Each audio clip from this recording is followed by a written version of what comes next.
안녕하세요, 진했습니다.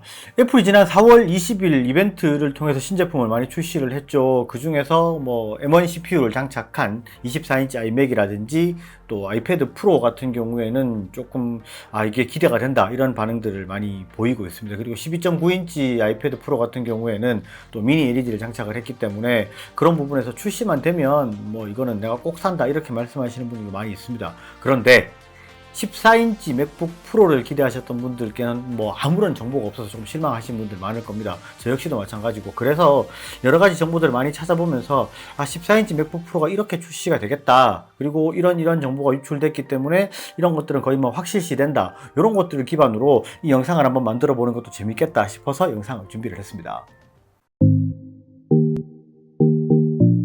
애플이 인텔 CPU를 버리고 자체 개발한 ARM 기반의 애플 실리콘을 장착한 M1 노트북을 출시를 한다라고 이야기를 했을 때 기대가 된다라는 반응보다는 사실 좀 의구심이 든다, 괜찮겠나? 이런 반응이 훨씬 더 컸던 게 사실입니다. 그렇지만은 M1 CPU가 장착된 맥북을 사용하신 분들은 후속 모델에 대한 기대가 좀 더 커져 버렸습니다. 실제로 M1X, M2 이렇게 불리는 그런 CPU들이 이렇게 출시가 될 거다, 저렇게 출시가 될 거다, 여러 가지 설이 많은데, 보통 보면 이제 CPU 코어가 원래 M1은 8개 코어를 가지고 있고 GPU 코어도 8개를 가지고 있습니다. 그런데 M1X, M2 이렇게 출시가 될 이제 후속 모델 같은 경우에는 16개의 CPU 코어를 가진 쪽이 있다라고 말씀하시는 분들이 있고 12개의 CPU를 가진 쪽이 있다 이렇게 말씀하시는 두 가지 설이 있습니다. 그런데 12개 코어 같은 경우에는 8개 빅코어에 4개 리틀 코어를 가지고 있다라고 말씀하시는 쪽도 있고, 그 다음에 16개의 CPU 코어를 가진다라고 보는 쪽은 8개의 빅코어에 8개의 리틀 코어를 가진다라고 말씀하시는 쪽도 있습니다. 그리고 그래픽카드 같은 경우에는 8개 코어에서 16개 코어로 2배로 늘어나는 게 거의 이제 그런 쪽 하나로만 굳어지는 부분인 것 같습니다. 그렇게 봤을 때 가칭 M2의 경우는 16개의 CPU 코어를 가지고 16개의 GPU 코어를 가지는 그런 제품으로 출시가 되지 않을까라고 예상이 되고요.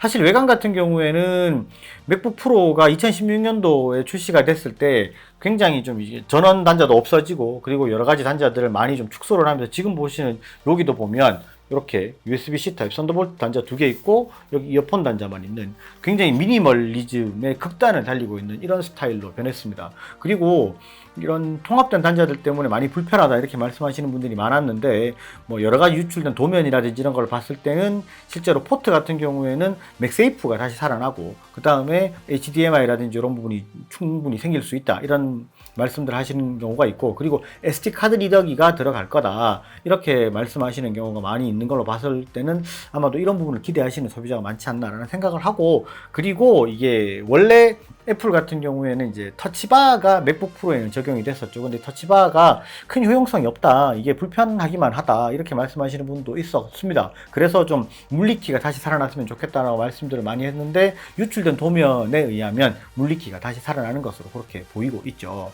그리고 실제로 맥세이프 같은 경우에 비하인드 스토리가 좀 많이 있기는 한데 자석 방식으로 이게 충전기를 연결하는 그런 방식입니다. 근데 시마노 제작소라는 회사에서, 일본의 자그마한 회사입니다. 그 회사에서 2014년도 12월쯤입니다. 그때 이제 애플을 도쿄지방법원에 반독점법 위반 이렇게 해서 이제 제소를 합니다. 그 이후에 2016년도에 신제품이 나오면서 아예 이제 맥세이프가 빠졌었습니다. 그러다가 2019년도 말에 도쿄지방법원에서 원고 기각으로 해서 이제 소송이 기각돼 버렸습니다. 그러면서 맥세이프가 다시 부활을 했는데 여러 가지 방식의 포고핀 방식의 그런 충전기가 살아날 것으로 보이고요. 원래 있던 맥세이프가 아닌 다른 방식으로 살아날 것 같습니다. 포트야 워낙 여러 가지들이 있고, 또 실제로 아이폰 12에도 자석 방식의 맥세이프가 들어갔고, 그 다음에 이번에 아이맥 24인치 같은 경우에도 자석 방식의 전원 공급이 되면서 맥세이프 방식과 거의 동일한 스타일로 됐기 때문에 맥북 프로의 맥세이프가 살아난 것은 거의 정설이지 않나 이렇게 보이고 있습니다.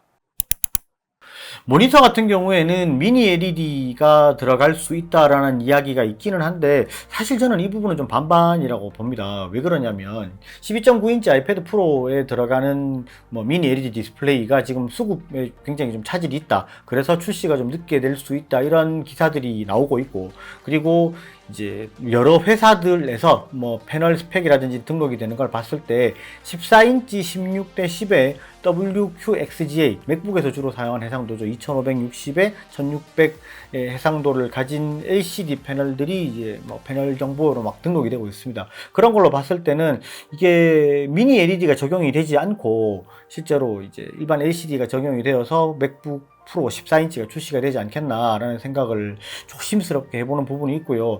아무래도 좀 수급 상황이 좋지 않은 디스플레이를 이제 주력으로 판매될 모델에 적용을 한다는 건 사실 굉장히 큰 모험일 수도 있습니다. 그런 부분 때문에 제 개인적인 생각은 이제 미니 LED 디스플레이가 적용되지 않은 LCD가 적용된 14인치 맥북 프로가 출시될 가능성이 상당히 큰 것으로 생각이 됩니다.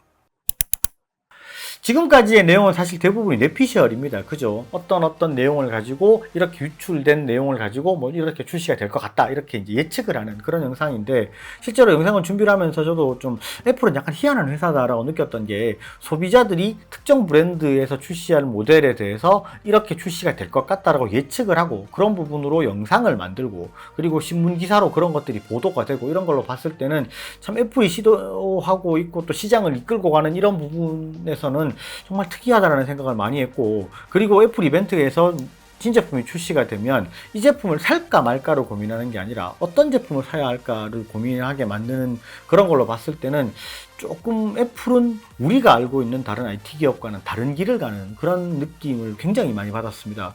그렇게 보면서 좀 정말 어떻게 하면 이렇게 시장을 이끌고 갈 수 있을까 참 궁금하다라는 생각을 많이 하면서 좀 이 회사에 대해서 좀 더 공부를 하게 만드는 그런 좀 특이한 마력을 가진 회사인 것 같습니다. 실제로 오늘 제가 말씀드린 것처럼 애플 뭐 맥북 프로 14인치가 좀 좋게 나오고 많이 좀 기대할 만한 그런 제품이 출시가 되면서 가격은 현재에서 그렇게 크게 오르지 않는 그런 범위 내에서 소비자들에게 많은 좀 반응을 일으켰으면 좋겠다라는 생각을 하고요. 실제로 또 추후에 다른 뭐 내용들이라든지 이런 것들이 올라오고 하면 추후에도 영상을 다시 만들도록 하겠습니다. 오늘 영상은 여기까지 하고요. 영상이 좋으셨으면 좋아요, 구독 꼭 부탁드리겠습니다. 감사합니다. 지니어스였습니다.